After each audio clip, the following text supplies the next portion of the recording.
जवळून कुणीतरी मुलगी हसल्याचा आवाज येत होता, म्हणजे बरोबर त्याच्या कुणीतरी मुलगी असणारच.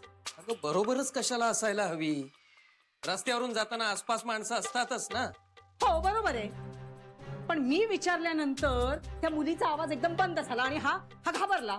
यावरून काहीही सिद्ध होत नाही. पुढचं ऐका ना, पुढचं ऐका. मी विचारलं कोण हसतंय, तेव्हा तो आवाज बंद झाला. म्हणजे ह्यानेच सांगितलं असणार ना गप्प बस म्हणून.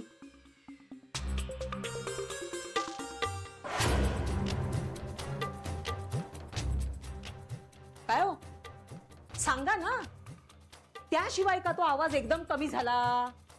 म्हणजे नक्कीच तिथे कोणीतरी होतं ना, आणि दुसरं कोणी असतं तर तो आवाज हळूहळू बंद झाला असता, एकदम नाही. पण अचानक हसण्याचा आवाज बंद झाला ना, म्हणून मला संशय आला. बरं, आधी सगळं नीट बोलत होता. मी जेव्हा त्याला विचारलं तू कुठेस कुठेस विचारल्यानंतर तो हॅलो हॅलो हॅलो करायला लागला आणि फोनच कट केला त्याने. कट झाला असेल. बरं कट झाला असेल, पण मग पुन्हा केला तर लागायला नको का? लावला होतास तू? हो, पण पुन्हा लावला तेव्हा सारखा आपला फोन स्विच ऑफ असाच येत होता. म्हणजे आईची कटकट नको म्हणूनच याने फोन स्विच ऑफ केला असणार, हो की नाही? अगं बॅटरी डाऊन झाली असेल कला. बरं, सगळं तुम्ही म्हणता ना तसं झालं असेल ना, तर चिंतेचं काही कारण नाही. पण एक सांगू का तुम्हाला, सगळं जग तुमच्यासारखं सरळ नसतं. आणि पिंट्याला मी 9 महिने पोटात वाढवले. मी ओळखते हो त्याला, आणि त्याच्या आवाजाला जर का कंप फुटला ना की मला बरोबर कळतं की हा काहीतरी लपवतोय माझ्यापासून. मला पक्की खात्री आहे त्याच्या बरोबर कुणीतरी होतं तिकडे. ह्याची ना काहीतरी भानगड चाललेली असणार, म्हणूनच आता हा नाही म्हणतोय सोन्यासारख्या मुलीला. अगं पण तसं काही असतं तर त्याने सांगायचं ना आपल्याला, आपण नाही म्हणणार आहोत का? संशयाच्या पिशाच्याने झपाटलेला आहे तुला, बाकी काय? अहो संशय कसला, खरंच विश्वास ठेवा तुम्ही माझ्यावर. माझं नाव कानफाटा जरी पडलं असलं ना, तरी स्वतःच्या पोटच्या पोराच्या बाबतीत कसलं कारस्थान करणार हो मी. पिंट्याची शपथ घेऊन सांगते तुम्हाला, यात माझं कुठलंही कारस्थान नाहीये का माझा कुठलाही वाईट हेतू नाहीये. मी म्हटलं का तसं? हो, पण तुम्हाला वाटू शकतं ना. मला काही वाटत नाही, पण पिंट्यावर विश्वास आहे माझा. तो असं काहीतरी वावगं नाही वागायचा. एवढी खात्री कशी वाटते तुम्हाला पिंट्याची? कारण तो माझा मुलगा आहे, माझे संस्कार आहेत त्याच्यावर. नाही, पिंट्या नाही वागणार असं. मला काही असं वाटत नाहीये, पण माझा विश्वास आहे पिंट्यावर. मी परवापर्यंत पुन्हा पुन्हा विचारत होतो त्याला याविषयी. प्रत्येक वेळी त्याने या कार्यक्रमासाठी, या लग्नासाठी स्वीकृती दर्शवलेली आहे. कधीही तो नाही म्हणालेला नाही. अगं त्याच्या या ठामपणा पुढेच माघार घेतली ना मी, आणि संमती दिली त्याला. बरं, तसं काही असतं तर त्याने सांगितलं असतं मला. तेवढा खुलेपणा आहे आमच्या. अगं मी जानूला नाही का परवानगी दिली तिच्या आवडीच्या मुलाशी लग्न करायला, मग पिंट्याला का नाही देणार? आणि हे त्यालाही चांगलं ठाऊक आहे. त्याने स्वतःहून पुढाकार घेतला हे सगळं करण्यासाठी. त्यामुळे मला नाही वाटत या मागे काही वेगळं कारण असेल. पण नंतर काही झालं असेल तर? पिंट्या एवढा उथळ नाहीये. पण असं काही असेल तर? मुळात असं काही असेल असं मला वाटत नाहीये कला. आणि आपण आपल्या मुलावर विश्वास ठेवायला हवा. एवढा इन्सेन्सिटिव्ह नाहीये तो. एक बाप, एक आई आपल्या मुलीला दाखवायला म्हणून घेऊन येतात. जानूच्या सासरचे या कार्यक्रमामध्ये सहभागी होतात. या सगळ्यांच्या भावनांची नाही खेळणार तो, नक्की नाही. एवढा उथळ नक्कीच नाहीये पिंट्या, खात्री आहे मला. पण वागणं बघितलं ना त्याचं? अगं पण त्याची काहीतरी वेगळी कारणं असू शकतील. मला काही पटत नाही तुमचं. उलट मला असं वाटतं त्यानेच जानूला नाही म्हणायला सांगितलं असणार. हे बघ कला, लग्न जुळणं न जुळणं या योगायोगाच्या गोष्टी असतात. गाठी वर बांधलेल्या असाव्या लागतात. त्यामुळे या लग्नाला तो नाही म्हणतोय त्याच्या मागे कुठली तरी दुसरी मुलगी आहे, हे काही मला पटत नाही. तेवढा तर ओळखतो मी त्याला. आणि असेल तर?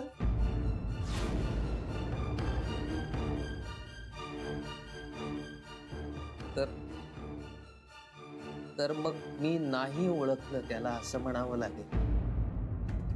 खूप खूप दुखावणारं असेल मग ते.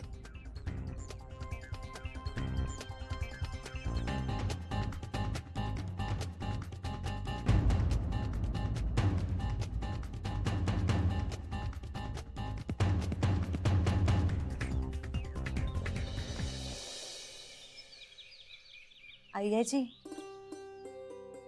मला तर खूप बरं वाटतंय. चांगलं आहे की मग. घरात बसून जरा कंटाळाच येतो पण काम करायची सवय असली ना की असंच होतं.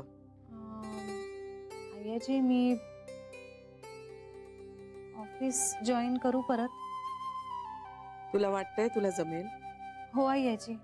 त्रास नाही ना होणार? नाही.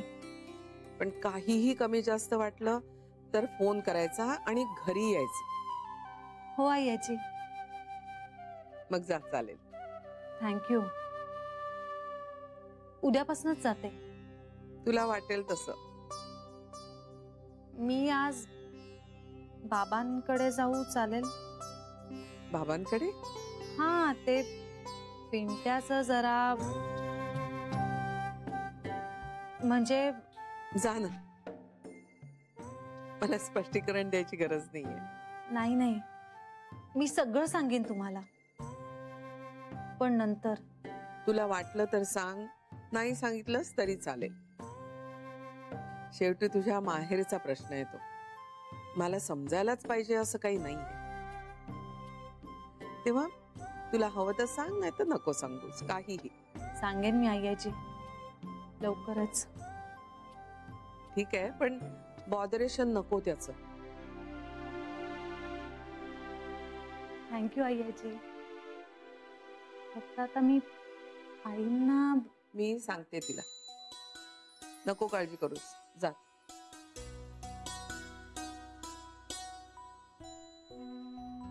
अगं,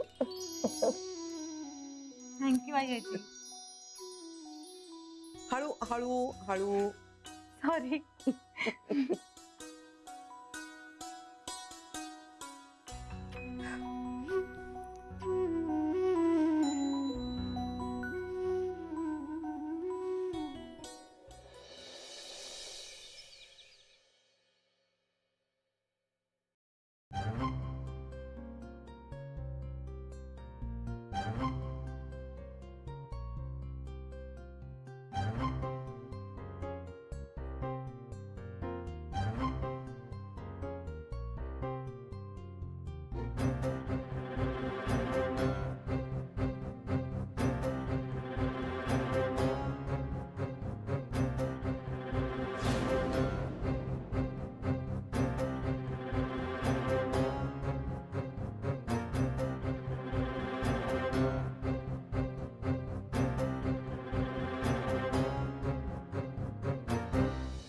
एक मिनिट आहे.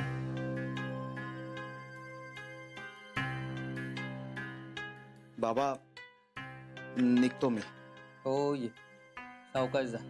डबा घेतलास? नाही, का? नकोय मला. मग काय उपाशी राहणार आहेस का? आणलेला असेल डबा.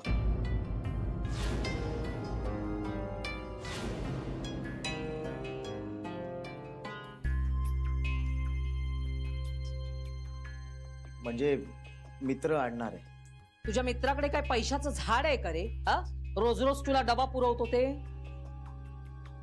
येतो.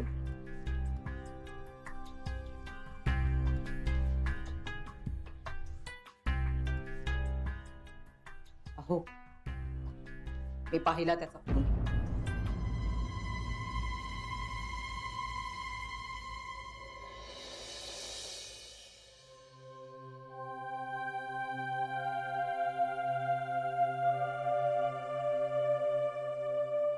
जान्हवी, बाबांशी शांतपणे बोल.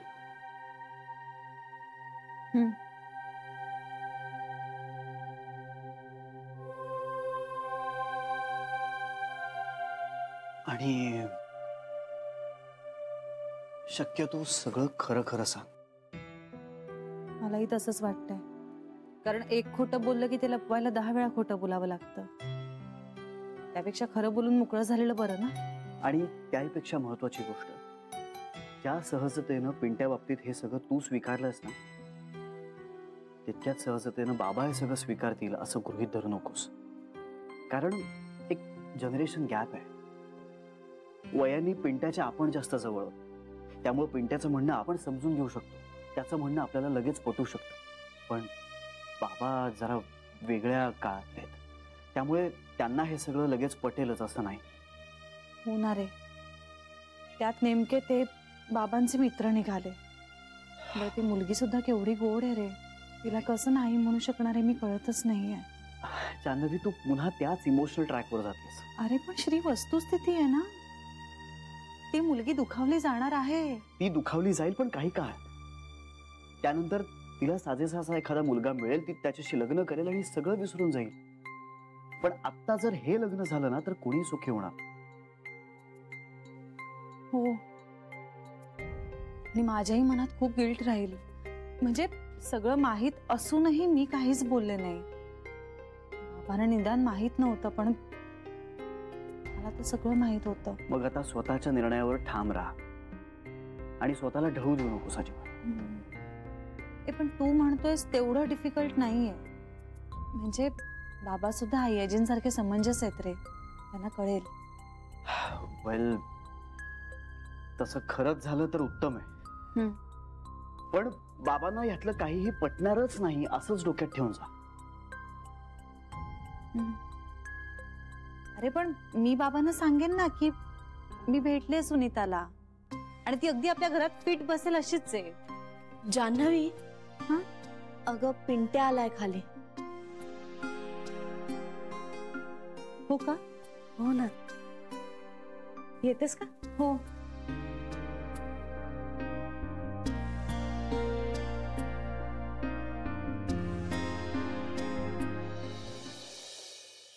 हो हो रे दत्ता, सगळं समजतंय मला. हळवी पोर आहे, तिने मनाला लावून घेतलंय, सगळं कबूल आहे. हा, आता पंतांनी सांगितलं त्यावर विश्वास ठेवला तिने, काय करणार कळतंय मला. पण माझ्या एक लक्षात येत नाहीये की पंतांनी तरी एवढं ठामपणे सांगायचं कशाला ना की याच मुलाशी तुझं लग्न होईल म्हणून. नाही रे, ऐक जरा दत्ता, तू आधी शांत हो आधी, ऐक माझं मी काय म्हणतोय ते.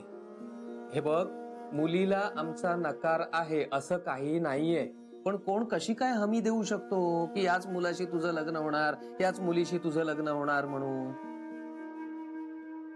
उगाच आशेला लागून राहिली ना बिचारी पोर. अरे शेवटी या योगायोगाच्या गोष्टी असतात बाबा.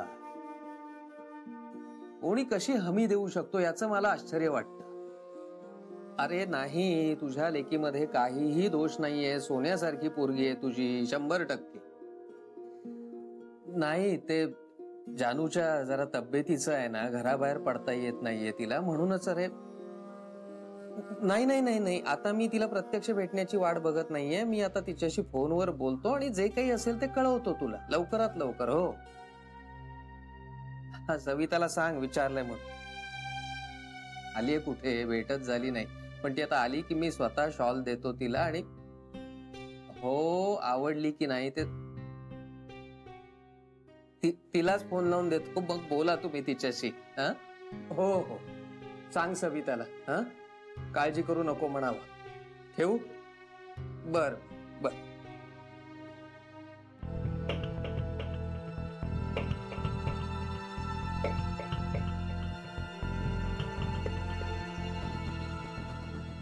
कशाला आशेला लावून ठेवताय त्या बिचाऱ्यांना? आपण मारे ह्याचं लग्न ठरवतोय आणि हा बाहेर शेण खातोय. कला, तोंड आवर जरा. तू ज्याच्याबद्दल बोलतेस तो मुलगा आहे माझा, आणि माझा माझ्या मुलावर पूर्ण विश्वास आहे.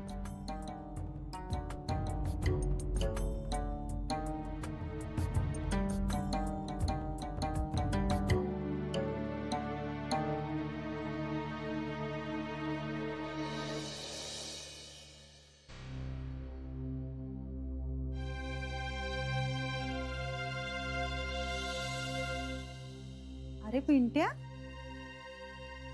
तू इकडे कसा काय? अगं ताई, ते हाय, कसा आहेस? ऑल वेल? चहा घेशील? नको, झालाय माझा. अरे माझाही झालाय, घे ना परत एकदा. भाऊजी खरंच नको. अरे अर्धा कप घे. आता तो जर नाही म्हणतोय तर तू चहाचा आग्रह का करतोयस? आणि तू पण घेऊ नकोस, ऑफिस मध्ये गेल्यावर होईलच ना पुन्हा एक कप. तो तुझा भाऊ बसतो ना ऑफिस मध्ये, तो देतो मला ग्रीन टी. चांगलंय. पिंट्या नाश्ता करतोस ना? झालाय माझा. बर. ताई जरा बोलायचं होतं. अरे मग बोल ना. अगं ते म्हणजे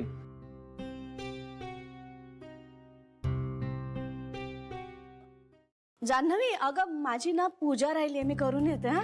आणि नाश्ता करून ठेवलाय, घ्या तुम्ही सगळे. यालाही दे भूक लागल्यावर. हो सरू मावशी. हा.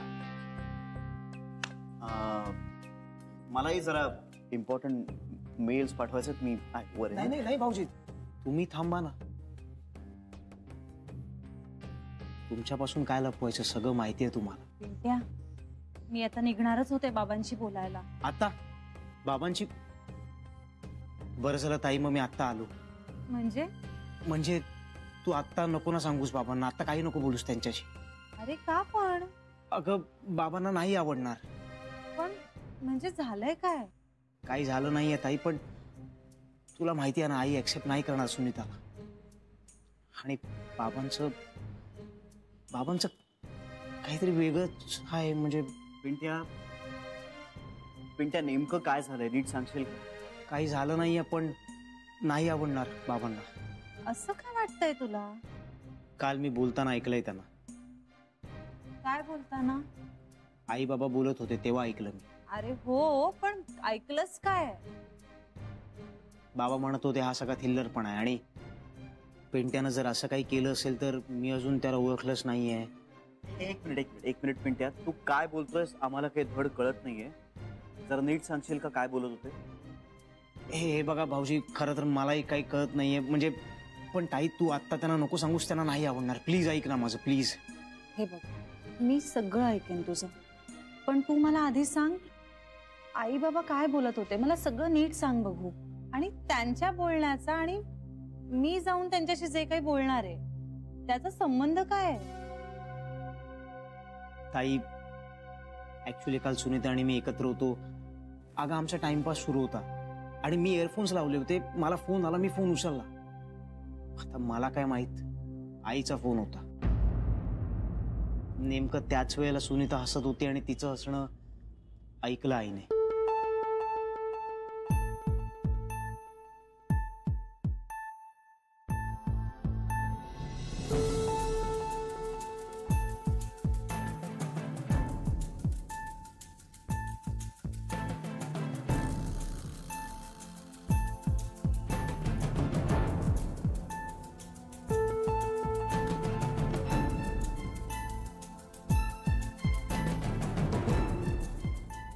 अरे पिंट्या, तू कधी आलास?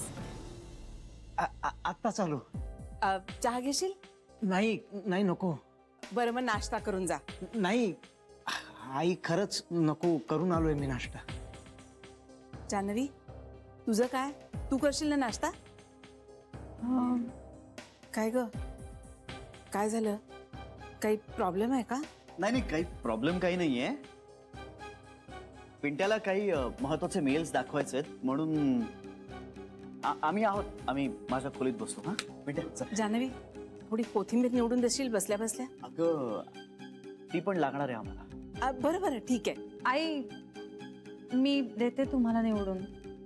अगं नको, माझं दिवसभर चालूच राहील. तुम्ही तुमची कामं करा. जा ना, वर बसा.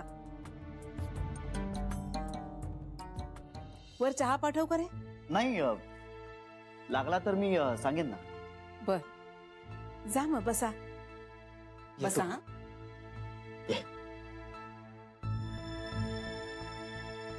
जान्हवी, चल. आहोत आम्ही वर. हा.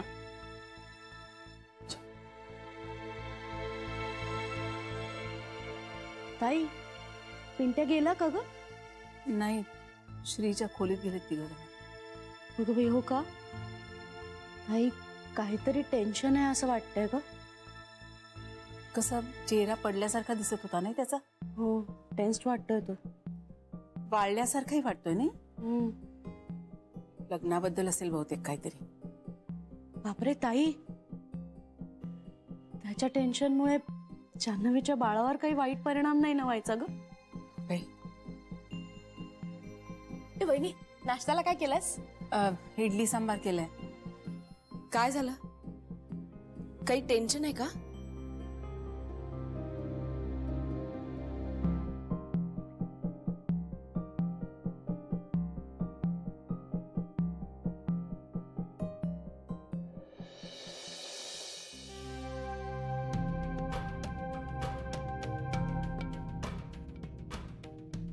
मगाशी जेव्हा तू असं म्हणालीस ना की तुझे बाबा आईजी सारखेच समंजस आहेत,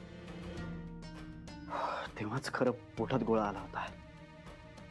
ही जुनी माणसं जितकी समंजस असतात ना तितकीच तत्वनिष्ठ असतात. स्वतःची तत्व कधीही सोडत नाहीत ही माणसं. स्वतः आदर्शानं वागतात आणि दुसऱ्याकडूनही आदर्शानं वागण्याची अपेक्षा ठेवतात. त्यांची तत्व आदर्श आपण बदलणं फार अवघड असतं. अनेकदा ना आपल्यालाच त्यांच्यासमोर मोड व्हावं लागतं, पण ती माणसं बदलत नाहीत. बाबांना जर सुनीताबद्दल कळलं ना, नाही सहन होणार त्यांना. खूप मोठा धक्का बसेल त्यांना ना. मी खूप थिल्लर उथळ स्वभावाचा वाटेल. मला मुलगा सुद्धा नाही मानणार आणि सगळ्यात महत्वाचं म्हणजे ना ते घर सोडून निघून जाते.